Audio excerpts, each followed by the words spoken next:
1051.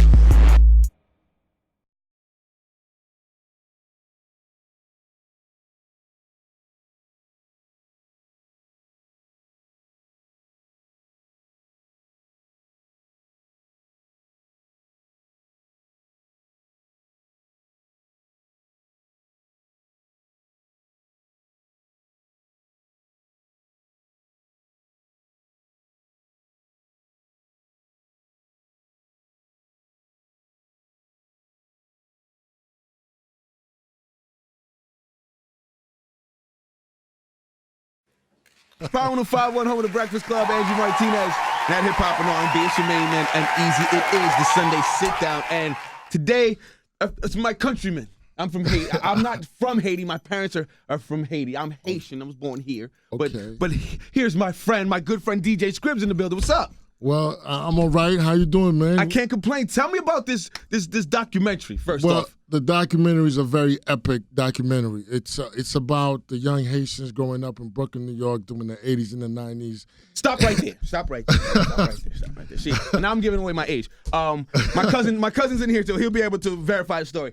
I have cousins in Brooklyn. I'm the oldest of a lot of cousins, brothers and sisters. So we go out to Brooklyn to meet our cousin. Remember Woney and them? That I've got my bike. Familiar. I've got my bike. All right, let's do it. I'm from Jersey. All right. Let's do it. Let's do it. 6 or 7 years old. These Brooklyn kids like, yo, what's up? And they were speaking to me in Creole. What year was that? Had to be 92. Oh, that was the I'm gonna get you year. They got me, God. All right. There you go. I'm riding my bike. That was that year. Let me try your bike to the corner. You especially bikes, man. You ain't coming home with that. I'm still waiting on that bike, God. They're gonna take that. So tell me about the 80s and 90s in Brooklyn, because from my experiences, I hated Brooklyn. I hate it too, but now I love it. You know what I'm saying? Coming from, you know what I'm saying, Haiti at the age of, 6, 7 years old, 1985. It was very live, you know what I'm saying? And it was very different. And when I came here, and all my Haitian people, when we came here, most of them, they went through all of this, you know what I'm saying, trial and tribulation in terms of adjusting. Mm-hmm. And it wasn't easy. Speaking with an accent, you know what I'm saying, not being able to speak period, dressing like a little Frenchy boy. And when you go to school, people start picking on you. Oh, you know see, what I'm saying? I know that life too. It was vicious. It was deadly. Haitian body odor. HIV and all that. Haitian, go back to Haiti. And you know what I'm saying? We had to assimilate. We had to adapt. You know what I mean? We had to get with the Timberlands. It wasn't like it is now where Haitians are very prominent. If you were in the West Indians, you were Jamaican, and that was it. Haitians doing that thing. My name is Dr. Romulus. You know what I'm saying? I'm a clinical pharmacist. Okay. You know what I mean? It's just that I grew up in the streets of Brooklyn, New York, and the hood is still with me. You know what I mean? I could die but there anywhere I want. You know what I mean? I can do that. But when I'm in the office, very articulative and speak properly, deal with my patients, customers, whoever, you know what I mean? But I'm a Brooklyn cat, and I love that, and I'm not going to change for anybody. I can move out there to Long Island. I have families in Jersey, but I'm a Brooklyn kid. I'm staying here. I'm staying in Brooklyn, you know what I mean? And I'm going to put it on for my people on every level. And my movement is just to bring awareness of how resilient, tough, smart, intelligent, and how much we contributed to humanity as a whole, you know what I'm saying? Because our story is very rich. And even me, when I was over here, meaning when I was growing up, I ain't known anything about Haiti. I came here very young. And when I got to college, that's when I went back and did my own research. Because I ain't learned these things in Washington Irving or Staten Island College or LIU getting my doctorate. I learned these things on my own, little barbershop talk, Toussaint Louverture, like this, I'm like, what's that? And then I start, Googling stuff, going to the library, and I find out, you know what I'm saying, we were about to free the whole world. You know what I'm saying? And how you think Nat Turner got it? He heard about the revolution booming in Haiti, and then he like, yo, we ain't slaves no more. You know what I'm saying? What you think happened in Revolutionary War? You know what I mean? Haitians fought over there. Facts. You know what I'm saying? So my thing is, I should have worn my flag. I got my flag. There you know you go. What I mean? I got it on me all day long. So there you go. You know what I'm saying? So all of this thing coming here, you are Americanizing. So you kind of like losing bits and pieces of yourself to fit in, to speak with the accent. And then when I kind of got on the level where, people saying, yo, you're not Haitian. Why you sound like this? I thought I was American because you had to be in self-denial to fit in. There's a lot of dudes out there that still fake. I'm sorry for using, because I'm aggressive. Go ahead, and I have to be chill with that. There's a lot of dudes out there who still on some subliminal stuff, trying not to say they're Haitian. Well, to me, being Haitian is a beautiful thing. Amazing. It's an amazing thing, and there's nothing wrong with that. And you know, back in the days, people were afraid to speak with an accent. I don't give a damn now. I speak with an accent. Everybody got an accent. Everybody's from somewhere. Everybody's from somewhere. This is the land of immigrants. So why should I be embarrassed to talk and to be myself? So the Haitian Polo Documentary, in a sense, kind of, put all of these essence together in terms of how we assimilated into hip hop and the fashions and the communities and the different schools and all that, what we had to do to, to find our way. And me being on the level where I'm at right now, I feel as if I need to teach. And I was a science teacher, you know what I'm saying? Okay. So I need to really take all of these things that I learned to pass it down, because if we don't teach each other and the young people, they're going to be victims. They're going to be victimized. And I almost became a victimized because, I almost became a victim because there was a point in time I didn't want to listen to no Haitian music. If it's not hip-hop, I'm not listening to it because that's how much the level of inferiority got, and that's how much ignorant it got. And some people got lost in the battlefield. You know what I'm saying? Talk to me about what fashion means to you.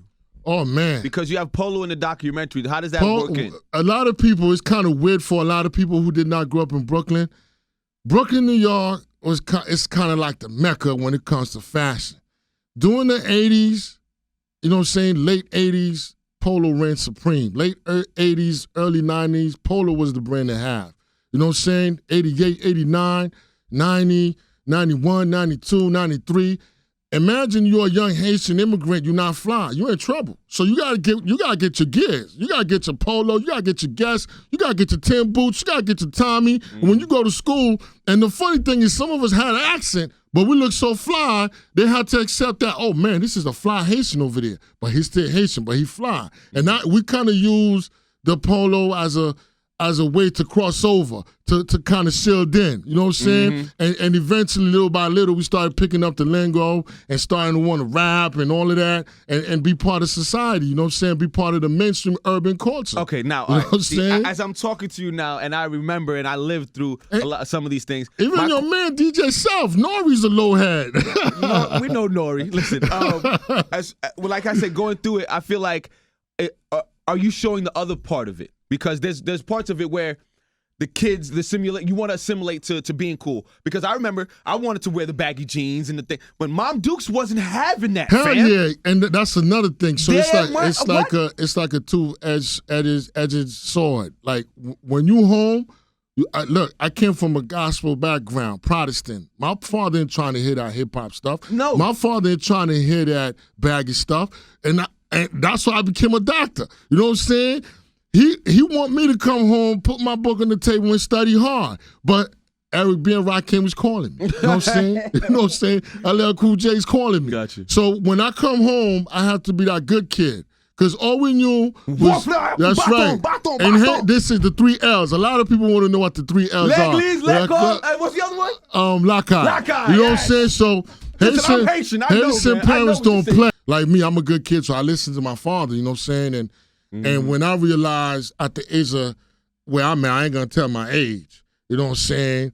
That was the right thing. I'm like, thank God I listened to my dad. I could have been one of those dreamers in the street. You know what I'm saying?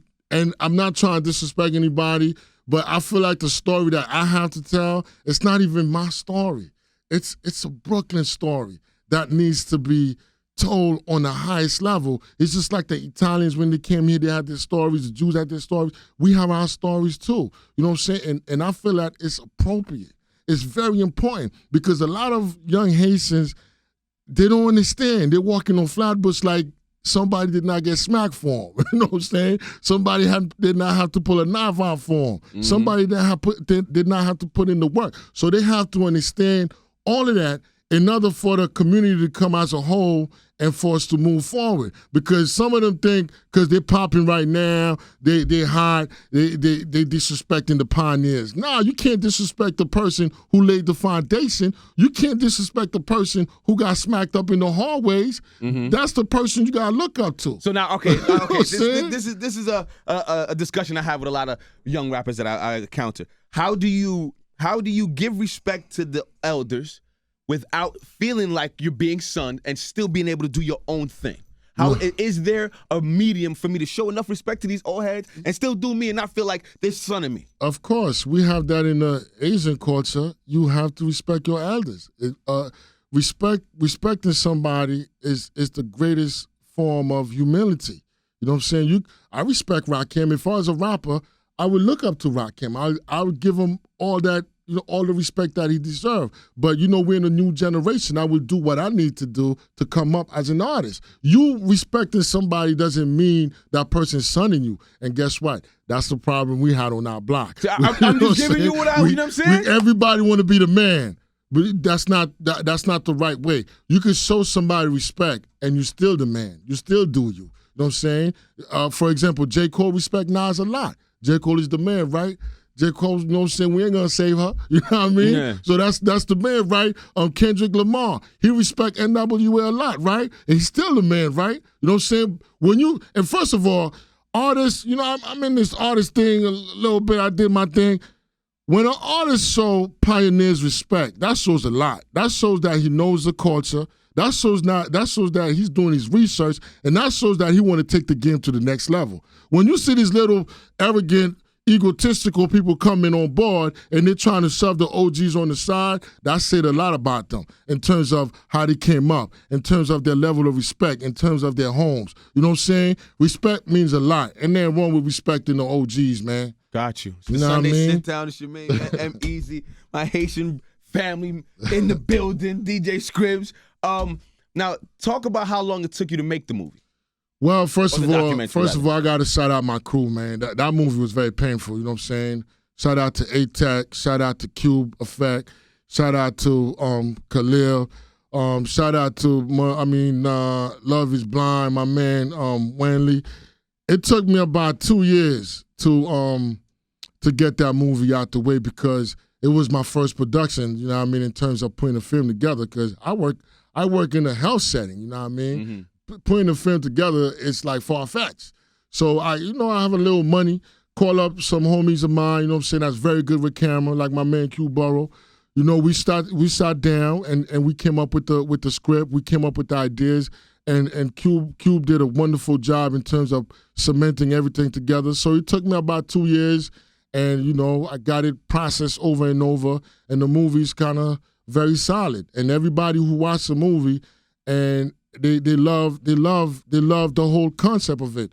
So I advise all the listeners out there who's listening, look for the Haitian Polo Documentary. It's available on VHX. It's not a shallow film. It's a very educated piece that talks about, the Haitian Revolution, that talk about how young Haitians got together, that talk about, us, assimilating, acculturating in Brooklyn, New York, and NYC as a whole. So it's a very great piece that will educate, everybody, especially if you want to get in this hip-hop game. You need to know the roots, you know what I mean? So it took about 2 years. What do you want people to take away from it? So all right, the question I really want to ask, if I'm not Haitian, why would I watch this film? The film, it's more than just being Haitian. That's why I'm asking.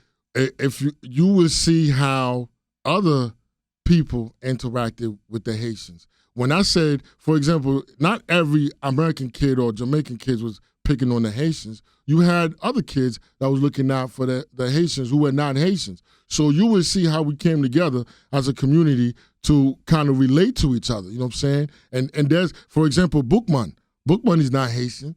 Bookman is Jamaican. You know what I'm saying? Mm-hmm. So you will see how we came together as brothers and sisters to kind of relieve all the things that we lived back in the days. You know what I'm saying? So you would take a lot out of that, man. And you would go beyond the Haitian perspective of the film, because a lot of people call me and they're like, yo, Scripz, I didn't know this thing was going to be that deep. I thought you were going to talk about polo. I'm like, yeah, that's the Catch-22. I watched Puffy take me to the Greek. you know what I'm saying, mind effing. You know what I'm saying? You know what I'm saying? Yes. So that's what I did, and it kind of worked. And, you know, the only problem, right, well, there's no problem. Life just have challenges. You know, you just got to deal with the challenges. And you just, you know, my thing is I want to take this film to a higher plateau than where it's at right now. You know what I'm saying? So that's why I'm looking for help on every level as possible. You know what I mean? Absolutely. I appreciate you, and I know the culture is going to appreciate you when they get a chance.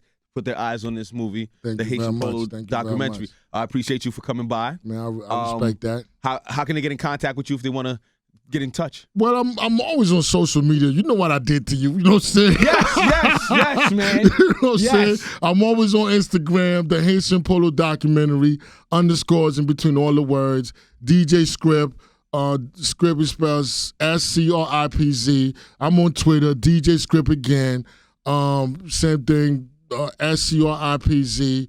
I'm on Facebook, the Haitian Polo Documentary Film, the Haitian Polo Documentary Group, and I also have my website, www.thdpf.com. thdpf.com. So you can find it there. And you know what I'm saying? I'm always on the gram, man. Shoot me a gram, slide in my DM, no other crazy stuff, and we'll talk. And you know what I'm saying? I'm always down for a conversation because my whole thing is it goes beyond being Haitian. My thing is I'm more into things that are serious in my community, you know what I'm saying? I would like to be that voice to put my people together, and we get this, you know what I'm saying? And I'm a self-taught businessman, so I would like to, it's not easy. It ain't gonna be easy, ain't nothing easy. No. Getting to Pound 105 was not easy, but not I'm here, you know what I'm saying? So it takes a lot of work, and you know, you just gotta believe in yourself, and you know what I mean? Check me out on the gram, y'all. You know what I'm saying? Check the Haitian Polo Documentary. It's available on VHX.com under the name The Haitian Polo Documentary by DJ Scripz. But you just got to subscribe. It's free subscription. And you pull it up and you learn a lot, man. And you will hit me up and thank me later, man. That's what I'm about. I'm about putting that solid information out there, you know what I'm saying? Got you. And that's what I do, man. I'll be sitting up. I'm gonna watch this with my mom because you didn't watch it yet? No, I haven't got a chance to listen. I just got a newborn, 10 months old, running around these streets. Man, come on, no chance, man. I thought you watched the film. But I'm gonna sit down and watch it with my mom. I sent you the film like 10 times. You sent me a lot of stuff more than 10 times, man. Yo, grind. You gotta grind. You know what I'm saying? I get it. It's called persistence. Right. Persistence. That's right. And that's what this whole industry is about. Don't give up. You know, there's a lot of wonderful people in the industry. At the same time, you know, there's people that's doing what they do in the industry, but just keep solid. Absolutely. And do your Appreciate thing, you for coming by. It's a Sunday sit down. DJ Scripz. EmEz. We're in the building. Take it easy. You know what I mean? Let's do it. Another example of how easy does it.